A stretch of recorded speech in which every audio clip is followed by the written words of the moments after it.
Mr. Jones, did you know that 12 days ago,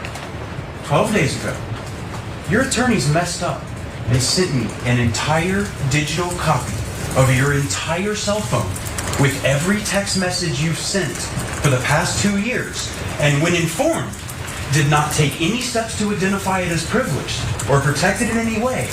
And as of 2 days ago, it fell free and clear into my possession. And that is how I know you lied to me when you said you didn't have text messages about Sandy Hook. Did you know that? I told you the truth. This is your Perry Mason moment. I gave them my phone, and then... Mr. Jones, you need to answer the question. No, Did you know this happened? No, I didn't know this happened. Alex Jones was blindsided, if you would, by his attorneys. But I believe that the attorney that represents the two parents that we've been talking about there, as you see, he had the great pleasure of introducing and revealing that information to Alex Jones, that his attorneys revealed and passed on a bunch of text messages that were previously unfounded, or at least not given to them, that revealed conversations that he had about Sandy Hook that he denied having, in case you missed all that happened. They found him directly in a lie that he was telling. And the look on his face when they zoomed over was awesome. He is, like, this is offensive to pigs and slaughterhouses generally, but he looks like a pig ready for the slaughter, like just about to see it, like, you can hear him making his little porky sounds. I have an idea. Let's look and listen closer to see if we hear more of these squealing sounds, because there's more to this. This attorney's name is Mark Bankston, and this is how it started and ended as he laid into Alex Jones. Let's watch more. For several years now. Yeah. What does it mean if the messages are in blue? Whose messages are those? Whose phone is this taken from? I don't know whose phone's taken from. Is that your phone number? Yes. So you did get my text messages, and instead you didn't. Nice trick. Yes, Mr. Jones. Indeed. You didn't give this text message to me. You don't know where this came from. Do you know where I got this? No, I didn't know this happened. But I mean, I told you I gave him the phone over. But just answer the question. You said in your deposition, you searched your phone. You said you pulled down the text, did the search function for Sandy Hook. That's what you said, Mr. Jones, correct? And I had several different phones with this number, but I did, yeah. Well, of course, I mean, that's why you got it. No, Mr. Jones, that's not what happened. My lawyer sent it to you, but I'm hiding it. Okay. Mr. Jones? Mr. Jones, enough of your trying to push back on what we're revealing about you. So from that other section, he's proving the point that previous to this, in his deposition, Alex Jones said none of these conversations were had. There's no text, none of that stuff. But his own attorneys then, I guess, accidentally let it go. Maybe that's where my conspiracy theory comes in. I think they didn't accidentally do any of this. Because by the way, this is opening up more cans of worms for Alex Jones. Because check this out. The January 6th committee prepares to subpoena Alex Jones's texts and his emails in light of this new information. So his attorneys in this defamation, I guess, sentencing, if you would, case, or how much he's gonna have to pay, are leading to bigger potential problems for maybe not necessarily Alex Jones, but anybody he was talking to. So that sub heading there said, Jones's lawyers in a Sandy Hook defamation case fumbled 3 years worth of texts and emails. The committee would like to know more about any context with Donald Trump's team regarding January 6th and their Capitol attack. There's more bad things that happened for Alex Jones, but I want your thoughts. Fantastic. I mean, first of all, it is striking when back against the wall and without a script and without his, again, like sort of manly monkey meds or whatever he's hawking, he crumbles in his own lies. And yeah, he's in a court of law. Obviously, these are professionals. He already has been found guilty. Now it's just about how much he's gonna pay. But like, he's got nothing.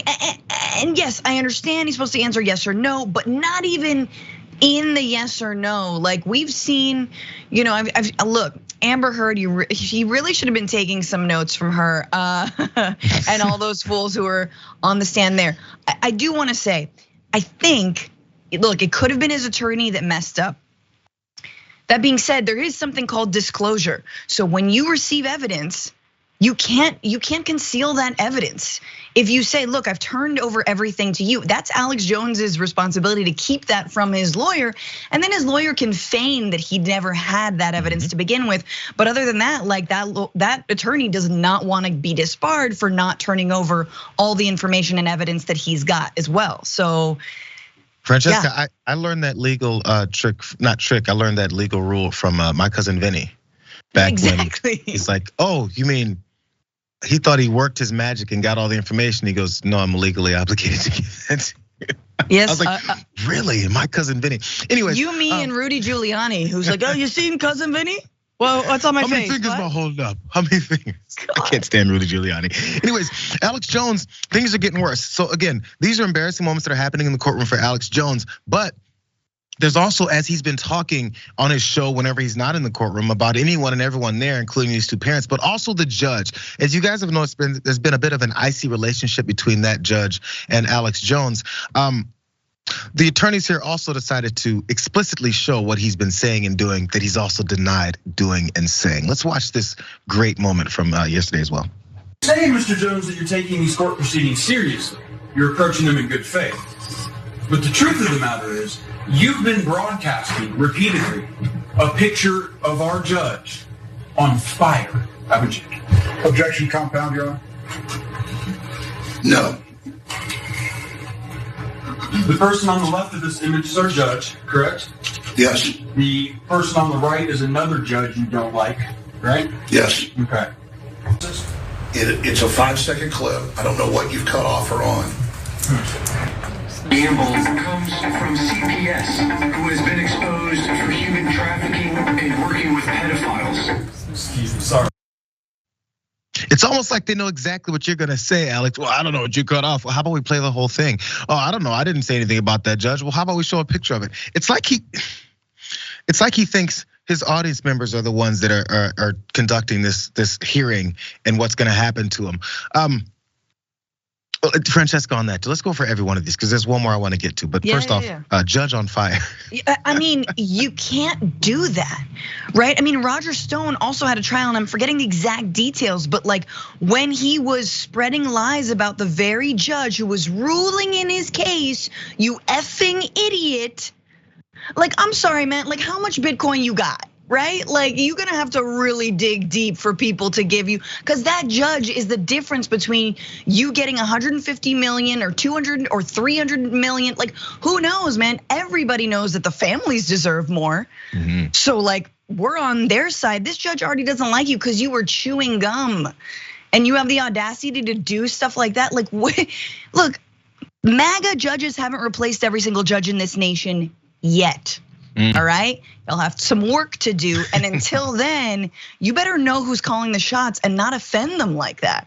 Number one, Francesca, he was not chewing gum. He was massaging his tongue into the hole in his mouth. That is what he said. I'm sorry. Number two, he said $150 million is what they're requesting here. He was asked, let's go to SOT 5 here, you guys. He was asked, again, what amount of money does he think is appropriate? This was asked by that same judge who apparently is Satan and their face is on fire. What does he think is an appropriate amount that he should pay? This is a fascinating moment as well. Let's watch. What compensation would you believe to be appropriate? What compensation do I think appropriate? Mr. Jones. No, I'm just saying. We don't. Well, speaking of compensation, would you believe to be appropriate? It doesn't really matter about that. I understand, but I can answer the question however I wish. I'm not barred from talking about where we're at financially. No, you are at this stage. Right now, the question is what compensation would be appropriate? Any compensation above $2 million will sink us and we'll be shut down. No, appropriate, not to you. Appropriate for what happened to them. I mean, I think it's appropriate for whatever you decide you want to do. Okay. And because I'm really. That's a great answer. Thank you. Correct answer, Alex. Because by the way, part of these emails and texts that they did receive on accident Where actually it revealed some more information about this as well. Maybe that's why they asked the question, because the attorney also showed the court an email from an InfoWars business officer informing Jones that the company had earned $800,000 gross in selling its products in one single day, which would amount to nearly $300 million in a year. Jones said that that was the company's best day in sales. So compare that estimated $300 million that he can make in a year just on those in a day in online InfoWars store sales in one day, 800,000, which at least that 300 million. But he says if he has to pay more than 2 million, it's going to completely destroy and bankrupt the company. Now that was maybe at one particular point, but I don't know what else he's done with all that money. He could just say, yeah, I went on a spending spree, I don't have it anymore. Maybe that is what happened, who knows? But 150 million appears to be about what's fair.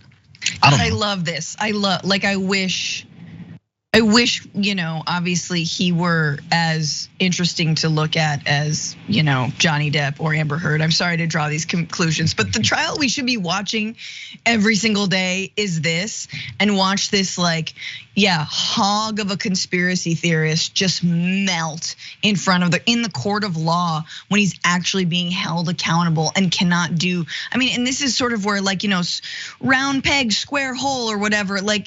You live in an unreality. And when you're finally met with reality, you got nothing. And it's so beautiful to watch. This is what people like to see, because you rarely see these blatant liars have to answer directly for their blatant lies in real time. That's the fascinating part. I'd love to see what happens next.